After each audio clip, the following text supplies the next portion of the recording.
আল্লাহ রাব্বুল আমিন বলেছেন, হাবিবেরে তোমার উম্মত যদি তারা তাদের পিতামাতার খেদমত করতে পারে, তারা যদি আল্লাহ রাব্বুল আমিন তিনি কুরআন মাজিদে বলতেছেন, ওয়াবুদুল্লাহ ওয়ালা তুশরিকু বিহি শাইয়্যা ওয়া বিল ওয়ালিদাইনি ইহসানা। তারা যদি দুনিয়ার বুকে যে আমার আল্লাহ বলতেছেন, তারা যদি তাদের পিতামাতার খেদমত করতে পারে, আমি আল্লাহ তাদের জীবনের গুনাহ খাতা মাফ করে তাদের জন্য জান্নাত ওয়াজিব করে দিব। জোরে কোন সুবহানাল্লাহ।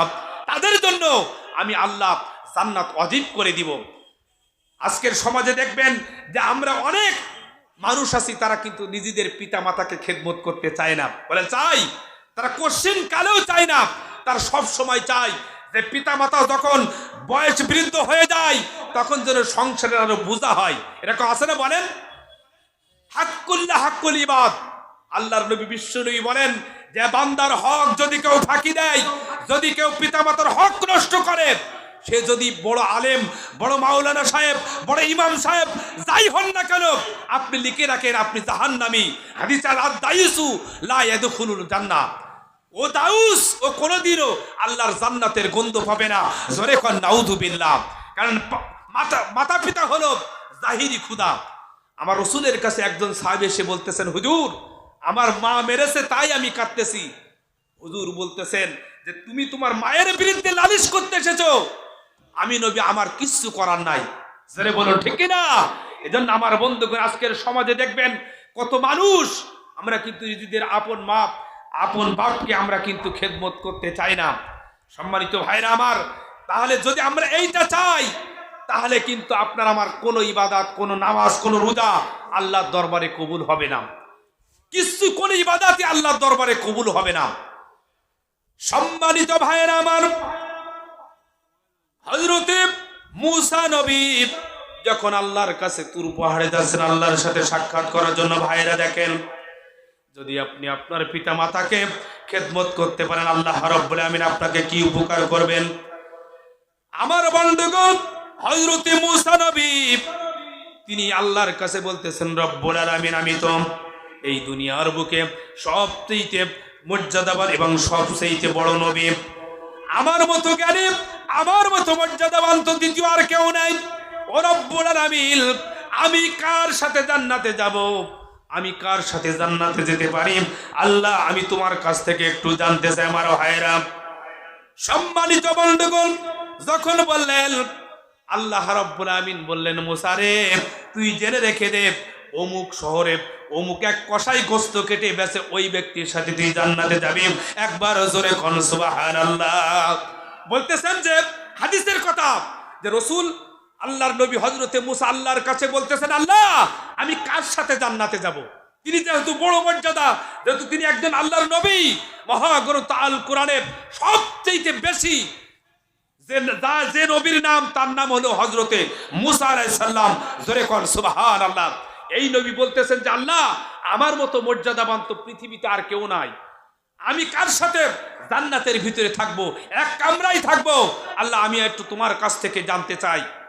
তখন হযরতে মূসা আলাইহিস সালামকে বলতেছেন, ও মূসা তুমি থাকবে অমুক শহরে অমুক বাজারের কোনায় এক ঝোপের মধ্যে একটা কসাই, সে গোস্ত কেটে আর বেচে, অর্থাৎ কাটোয়ার, এই ব্যক্তির সাথে তুমি এক কামরায় জান্নাতের ভিতরে থাকবে। জোরে কোন সুবহানাল্লাহ। মূসা নবী একটু ইতস্তত বোধ করলেন যে আমার সাথে হয়তো এমপি মন্ত্রী রাজা বাদশারা থাকবে, আর আমার সাথে এরকম একজন কসাই থাকতে পারে, এ তো হতে পারে না। সম্মানিত ভাইয়েরা আমার, দেখেন মূসা নবী আল্লাহর কাছে বলতেন, আল্লাহ আমি তার সাথে একটু সাক্ষাৎ করতে চাই, তার কি আমল আমি জানতে চাই।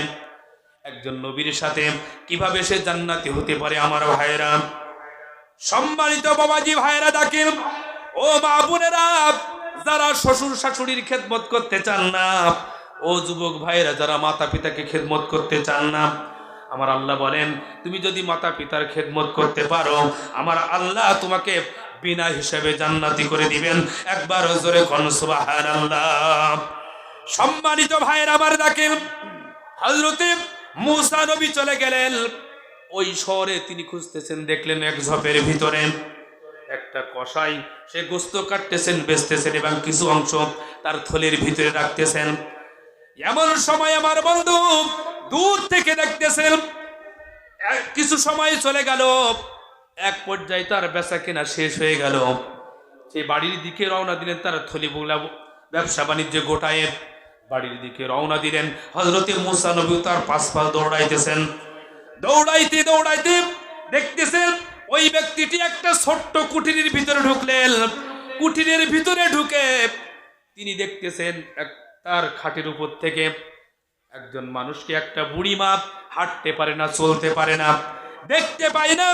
এই মানুষটিকে তিনি লাগালেন, আপন হাতে গোসল করালেন, সুন্দর করে গোসল করায় তাকে রেখে তিনি এবার কি করলেন আমার ভাইরা, সেই থলির ভিতরে কিছু অংশ গোস্ত ভালো ভালো রেখে দিলেন।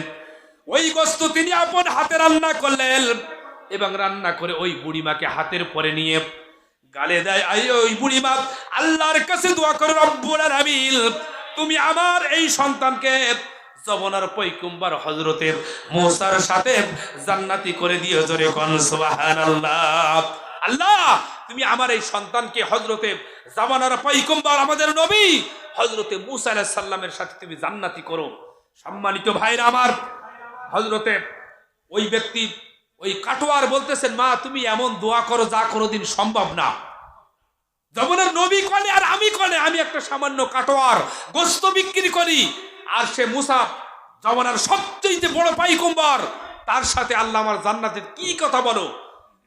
সম্মানিত ভাই, হযরতে মুসা নবী দৌড়াই যেয়ে বলতেছেন, ভাই এটা ঠিক আছে, আমি এখন আল্লাহর কাছ থেকে শুনি আসলাম যে তুমি আর আমি জান্নাতের ভিতরে একই কামরায় থাকবো, জোরে কোন সুবহানাল্লাহ।